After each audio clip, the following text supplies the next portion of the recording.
aloba na nzambe soki botala ata kaba wana bozomona teke kati na ye azana bafuyi ya bien ya kokaba ya kusunga ya kokende kusunga babola siko diable ko bamonaki ke mwana wana azana bafuyi ya bien kati na ye alinga détruire mwana wana be esprit woni za be esprit démoniaque bino bana nzambe bolonga makambo ya gouvernement o ba juge bokota na babonde li bo récupérer ba ame ya nzambe po wana baza ba ame ya nzambe bino fo bobondela po balongwa na nzela wana balanda Jésus Christ de Nazareth.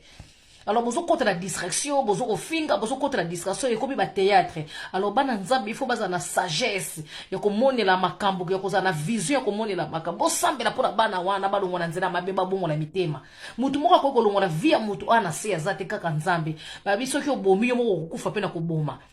Alors bino bosani bosambela bango le bakoma ba frère bateya po ba bongo sabe ba ninga la bango o batikali na kati ya misala ya mabe to tika ko juger batu to